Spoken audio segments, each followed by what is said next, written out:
Hello दोस्तों, नमस्कार। स्वागत है आपका अपने इस प्यारे से माइंड ओपन यूट्यूब चैनल में। आज हम देखने वाले most important computer based question जो कि हर एग्ज़ाम में, हर कॉम्पिटिटिव एग्ज़ाम में पूछे ही जाते हैं।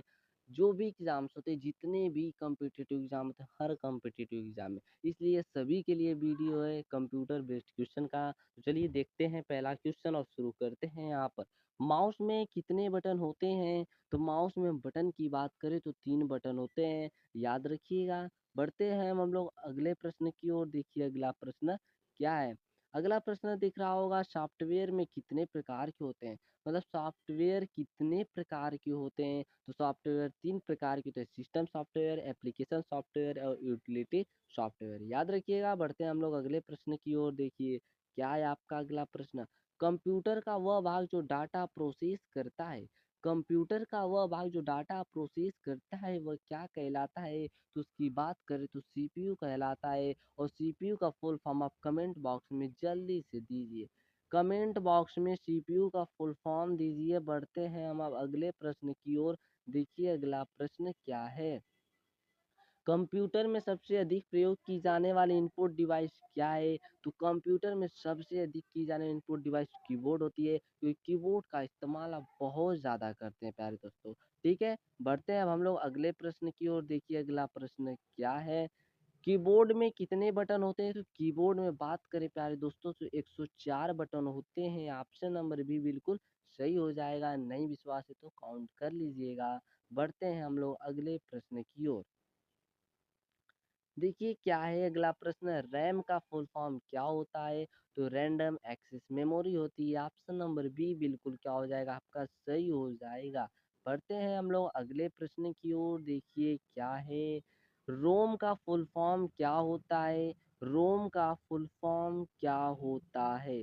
याद रखिएगा। रोम का जो फुल फॉर्म होता है प्यारे दोस्तों, रीड ओनली मेमोरी होता है। ऑप्शन नंबर बी बिल्कुल सही हो जाएगा। बढ़ते हैं हम लोग अगले प्रश्न की ओर। देखिए क्या है? सबसे पहला कंप्यूटर कौन सा था? तो सबसे पहला कंप्यूटर इनैक था। याद रखिएगा। ऑप्शन नंबर ए बिल्कुल सही हो जाएगा। बढ़ते हैं हम लोग अगले प्रश्न की ओर। देखिए क्या है ये अगला प्रश्न? कीबोर्ड में फंक्शन की संख्या कितनी होती है? तो कीबोर्ड में फंक्शन की जो संख्या होती है 12 होती है। जो कीबोर्ड बनता है सबसे ऊपर इधर ही दिया होता है फंक्शन की। ठीक है, याद रखिएगा, मोस्ट इंपॉर्टेंट है। बढ़ते हैं हम लोग अगले प्रश्न की ओर। देखिए क्या है अगला प्रश्न? आईपी का फुल फॉर्म क्या होता है? तो आईपी का फुल फॉर्म इंटरनेट प्रोटोकॉल होता है। ऑप्शन नंबर सी बिल्कुल सही हो जाएगा। बढ़ते हैं हम लोग अगले प्रश्न की ओर। देखिए अगला प्रश्न क्या है? इंटरनेट पर किसी भी वेबसाइट का पता क्या कहलाता है? तो यूआरएल कहलाता है। इंटरनेट पर किसी भी वेबसाइट का पता यूआरएल कहलाता है। बढ़ते हैं अगले प्रश्न की ओर। देखिए क्या है अगला प्रश्न? देखिए कंप्यूटर में यूआरएल का क्या अर्थ होता है? तो कंप्यूटर में यूआरएल का अर्थ पूछें तो यूनिफॉर्म रिसोर्स लोकेटर होता है। ऑप्शन नंबर ए बिल्कुल सही हो जाएगा। बढ़ते हैं हम लोग अगले प्रश्न की ओर। देखिए क्या है आपका अगला प्रश्न? कंप्यूटर ऑपरेटर का मुख्य कार्य क्या होता है? तो कंप्यूटर ऑपरेटर का मुख्य कार्य कंप्यूटर सिस्टम को चलाना और डाटा एंट्री करना होता है। याद रखिएगा। बढ़ते हैं हम लोग अगले प्रश्न की ओर। बहुत मज़ा आ रहा होगा आपको पढ़ने में और मुझे पढ़ाने में, तो जल्दी जल्दी जाइए, चैनल को सब्सक्राइब कीजिए, वीडियो को लाइक कीजिए और इसे अपने दोस्तों में ज़्यादा से ज़्यादा शेयर कीजिए। कंप्यूटर ऑपरेटर को किस टाइप की कुशलता होनी चाहिए? तो टाइपिंग स्पीड और कंप्यूटर सॉफ्टवेयर का एक ज्ञान होना चाहिए। बढ़ते हैं हम लोग अगले प्रश्न की ओर। देखिए क्या है अगला प्रश्न? कंप्यूटर में इसी पूंजी का क्या नाम होता है? तो उसका जो नाम होता है मौजूदा ऑपरेशन को रोकना या बंद करना होता है। जो आपका कीबोर्ड होता है वो कॉर्नर में ही होता है, इससे का जो कुंजी होता है अर्थात जो कीज का है। ठीक है, बढ़ते हम लोग अगले प्रश्न की ओर। देखिए क्या है अगला प्रश्न? कंप्यूटर ऑपरेटर के लिए शॉर्टकट कीज क्यों महत्वपूर्ण है? तो काम तेजी से करने के लिए आप शॉर्ट काम क्यों करते हैं? क्योंकि आपको पता ही होगा, इसलिए शॉर्ट काम तेजी से करने के लिए शॉर्टकट की क्या है? महत्वपूर्ण है। बढ़ते हैं हम लोग अगले प्रश्न की ओर। देखिए क्या है अगला प्रश्न? इंटरनेट का पूरा नाम क्या होता है? तो इंटरनेट का पूरा नाम इंटर कनेक्टेड नेटवर्क होता है। ऑप्शन नंबर सी बिल्कुल सही हो जाएगा। बढ़ते हैं हम लोग अगले प्रश्न की ओर। देखिए अगला प्रश्न क्या है प्यारे दोस्तों। किसी भी ब्राउज़र या वेबसाइट का पहला या मुख्य पेज कहलाता है तो होम पेज कहलाता है। जो भी आप वेबसाइट खोलते हैं, कुछ भी खोलते हैं तो होम पेज सबसे पहले खोलते हैं। बढ़ते हैं हम लोग अगले प्रश्न की ओर। देखिए क्या है अगला प्रश्न। HTML का पूरा नाम क्या है? तो HTML का बात करें तो हाइपर टेक्स्ट मार्कअप लैंग्वेज होता है। ऑप्शन नंबर ए बिल्कुल सही हो जाएगा आपका। बढ़ते हैं हम लोग 20वें प्रश्न की ओर। माउस का दूसरा नाम क्या होता है? तो पॉइंटिंग डिवाइस होता है। ऑप्शन नंबर सी बिल्कुल सही हो जाएगा। पॉइंटिंग डिवाइस होता है, याद रखिएगा, भूलिएगा ना। देखिए क्या है मदरबोर्ड का कार्य क्या होता है? तो मदरबोर्ड का जो कार्य होता है सभी कंपोनेंट को जोड़ना होता है, याद रखिएगा, मोस्ट इम्पोर्टेंट है। बढ़ते हैं हम लोग अगले प्रश्न की ओर। देखिए क्या है 22वां प्रश्न। कंप्यूटर में मल्टीटास्किंग का क्या मतलब होता है? तो एक साथ कई प्रोग्राम को चलाना। एक प्रोग्राम चला रहे हैं उसके बाद दूसरा भी प्रोग्राम खोल दिया आपने, यही होता है मल्टीटास्किंग। मल्टीटास्किंग ठीक है, याद रखिएगा। देखिए क्या है यूआरएल किसे कहते हैं? यूआरएल किसे कहते हैं? तो वेबसाइट का पता जो करता है वही यूआरएल कहलाता है, याद रखिएगा। बढ़ते हैं हम लोग अगले प्रश्न की। देखिए क्या है 24वां प्रश्न। डाउनलोड का अर्थ क्या होता है? तो डाउनलोड का अर्थ की बात करें तो देखिए ऑप्शन यहाँ पर आपको दिख जाएगा। इंटरनेट से डाटा लेना, इंटरनेट पर डाटा भेजना, डाटा डिलीट करना, डाटा सेव करना। तो इंटरनेट से डाटा लेना होता है, याद रखिएगा डाउनलोड का अर्थ क्या होता है। देखिए वहाँ पर डाउनलोड था लेकिन अब आया अपलोड का अर्थ होता है। क्या होता है? तो इंटरनेट पर डाटा भेजना होता है। आपको देखिए जैसे यूट्यूब पर मैं वीडियो अपलोड करता हूँ, ठीक है, डाउनलोड नहीं अपलोड करता हूँ, मैं आप लोग को भेजता हूँ, ठीक है। इसलिए इंटरनेट पे क्या करता हूँ, डाटा मैं भेजता हूँ। बात समझ में आएगी बहुत अच्छे तरीके से, बहुत मज़ा से, समझ में तो आया ही होगा। समझ में आया मेरे प्यारे दोस्तों? तो जल्दी से जाइए चैनल पर, लाइक कर दीजिए, वीडियो को लाइक कर दीजिए, चैनल को सब्सक्राइब कर कर बेल आइकन की घंटी ऑन कर लीजिए। आप हमारे इस चैनल पर हर प्रकार के कॉम्पिटिटिव एग्जाम की वीडियो पाएंगे। बढ़ते हैं अब हम लोग अगले प्रश्न की ओर। देखिए अगला प्रश्न क्या है। आप देखेंगे ब्लूटूथ का प्रयोग किसके लिए किया जाता है? तो ऑप्शन है शॉर्ट डिस्टेंस वायरलेस कनेक्शन के लिए, या अगला देखिए क्या ऑप्शन प्रिंटिंग के लिए, या डाटा स्टोर के लिए, इनपुट डिवाइस कंट्रोल के लिए। तो जो इसका ऑप्शन सही हो जाएगा आपका पहला ऑप्शन बिल्कुल सही हो जाएगा प्यारे दोस्तों, शॉर्ट डिस्टेंस वायरलेस कनेक्शन के लिए, याद रखिएगा। बढ़ते हैं अब हम लोग अगले प्रश्न की ओर। देखिए अगला प्रश्न क्या है यहाँ पर। देखिए ब्लूटूथ की अधिकतम दूरी कितनी होती है? तो ब्लूटूथ की अधिकतम जो दूरी होती है पकड़वाने की वो 10 मीटर तो होती है, रेंज जो होता है 10 मीटर होता है, याद रखिएगा। बढ़ते हैं हम लोग अगले प्रश्न की ओर। देखिए क्या है अगला प्रश्न। कंप्यूटर को चालू और बंद करने का मुख्य कार्य कौन करता है? एएलयू करता है कि सीयू करता है कि अदर ऑप्शन को देखा जाएगा मेरे प्यारे दोस्तों, कि पावर सप्लाई करता है कि रैम करता है? तो कौन करता है? पावर सप्लाई करता है, याद रखिएगा। ऑप्शन नंबर सी बिल्कुल राइट हो जाएगा आपका जो जवाब होगा।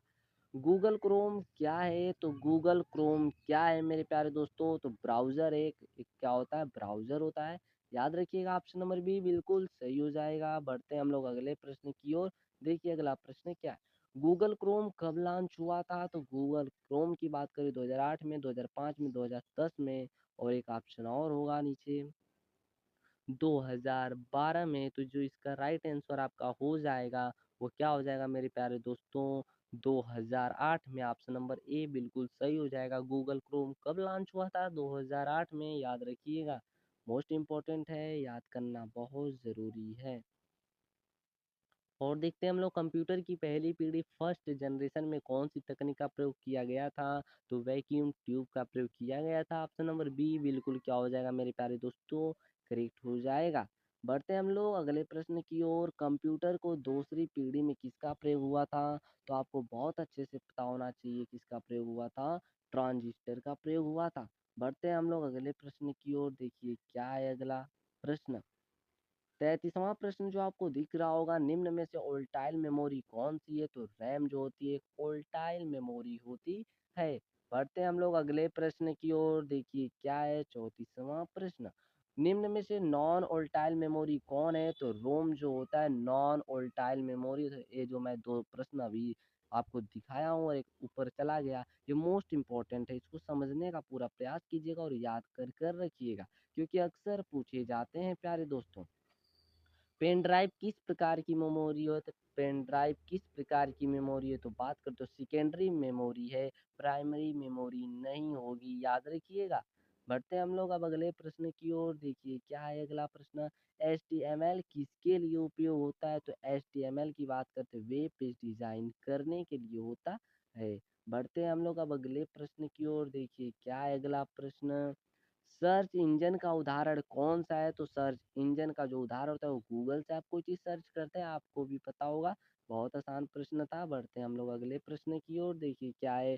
इंटरनेट पर सबसे पहले कौन सी सेवा शुरू हुई थी, तो ईमेल सबसे पहले शुरू हुआ था, याद रखिएगा। ईमेल का फुल फॉर्म आप कमेंट बॉक्स में बताएंगे क्या होता है मेरे प्यारे दोस्तों।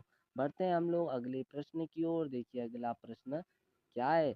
सर्च इंजन का उदाहरण है, सर्च इंजन का उदाहरण क्या है, यह गूगल है, बिंग है, उपरोक्त सभी। ये जो तीनों आपको दिख रहे हैं सर्च इस तीनों में किया जा सकता है। बढ़ते हैं हम लोग अगले प्रश्न की ओर। देखिए क्या है अगला प्रश्न।